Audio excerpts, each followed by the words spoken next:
Hey guys, it is Michelle and I'm here to discuss the latest 3 books that I have read. The first one is by Jason M. Huff and it's called Zero World. This, for full disclosure, was a free advanced reader's copy that I got digitally through NetGalley. The publisher is Del Rey. I almost didn't request it because it's almost 600 pages in length, and for an author I'd never really heard of, that's a little risky. But the premise of it was really cool and the cover looked pretty cool. So I went over to Goodreads to check it out, and on Goodreads he was being compared to John Scalzi and James S.A. Corey, and I'm like, okay, I am sold, even though I've been burned by those kinds of comparisons in the past. Well, this was a phenomenal read. It is very fast-paced. It is a sci-fi novel set in the kind of nearish future, and your main character is Peter Caswell. He is an Asian guy who works as a super spy / assassin. He has this neat implant in the back of his neck. It allows him to communicate with his contact for the company that he works for. So during a mission, he can ask her questions, she can provide answers, she can give him directive or tell him pieces of information that they've just discovered or whatever.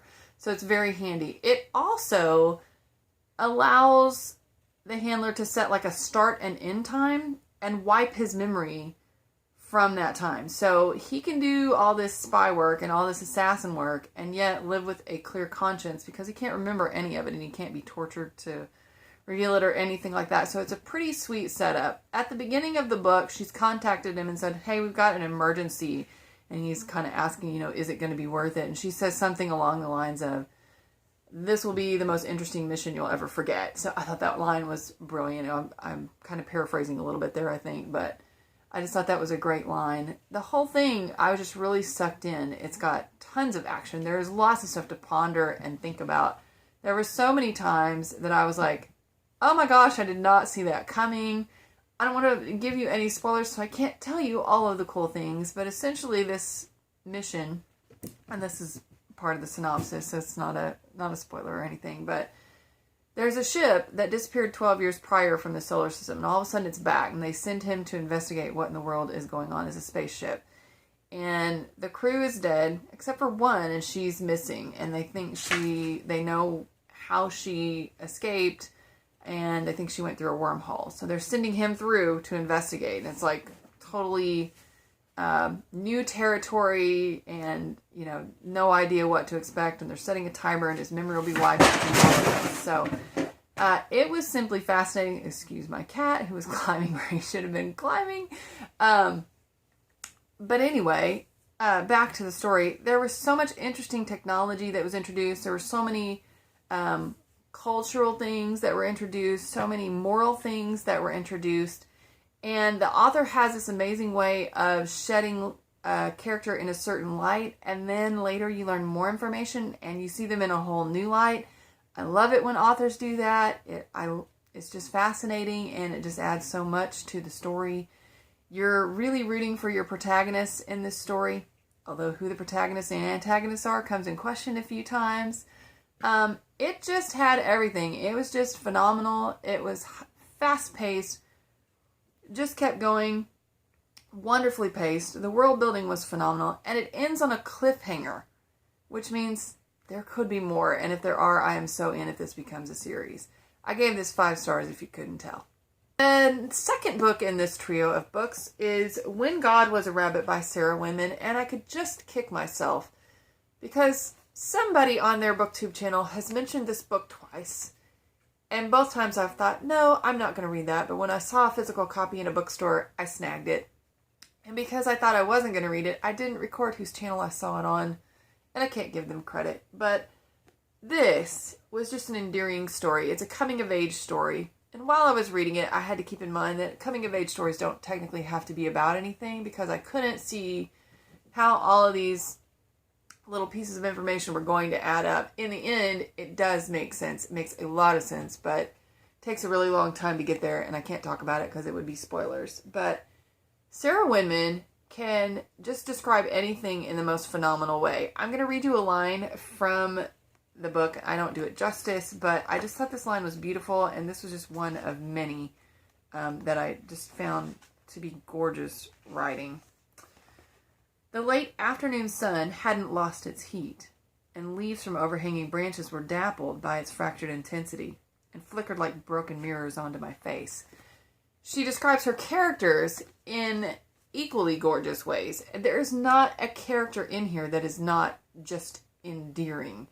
Also, she is able to create these wonderful bonds between the characters. I don't know how she does it. It was not blatant. I don't know how she does it. It's some kind of magic that is in her writing. But she does this awesome foreshadowing thing. She's real blunt about it. You'll be reading about something else, and then it'll say, but in the future, blah, blah, blah. And you're like, oh gosh, well now I've got to get to that part because I want to know what's going on there. Why? So she just has this way of hooking you. It was just a very immersive read. And I got uncomfortable at some points, I'm not going to lie. Things that happened to our main character were just so foreign to me, and I just felt for her. And yet she kept this kind of idyllic outlook on life. It's very strange book. I can't really put it all in words, but it spans about 3 decades. It follows the same family. I did end up giving this 4 stars, and I did not raise it to 5, and there's a reason for that. Like I said, it was a very immersive read, but there were several times reading it when I couldn't tell what location the narrator was in. I couldn't tell who they were talking about or to, and it would have made a big difference.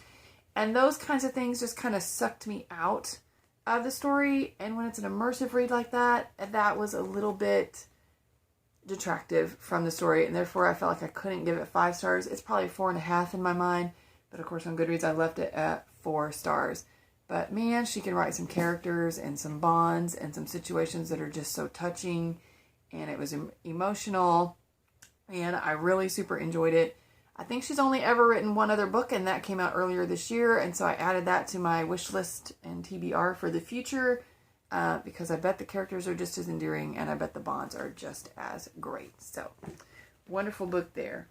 And the 3rd book in this trio is Stiff by Mary Roach, The Curious Lives of Human Cadavers. This is a micro-history that I read for the 2015 Read Harder Challenge, and I learned so much. And Mary Roach's sense of humor is just sarcastically perfect. You're reading about all this gruesome stuff. I don't recommend reading this anywhere near a meal or snack time, by the way. But her sense of humor just lightens it right up. And I had no idea, basically, what happens to a body when it's decomposing in a grave, or when it's being cremated, or when it's dedicated to science, some of the things that could happen. She is very thorough in exploring every part of human cadavers, including some parts I could have lived without. The section on crucifixion was not my favorite. The section on cannibalism, also not my favorite. But the first several chapters were phenomenal, and the last 2 were phenomenal. And it just really made me think about our bodies after our soul has left them, and the options that you have, and the things that you can do, and should you do these things, and why, and what's the history behind it, and the cultural norms and taboos and things like that. It was just so interesting, and I couldn't believe how much I was laughing while reading it. I gave it 4 stars, which is the highest I've ever given any nonfiction book. So there you go. It's amazing. And at some point, I need to check out her Packing for Mars book, because I loved her sense of humor. Like I said, gave this 4 stars. So that was a phenomenal trio of books that I just finished reading, and I just hope the next 3 can live up to them. So thank you so much for watching. Comment down below if you'd like to chat, and happy reading.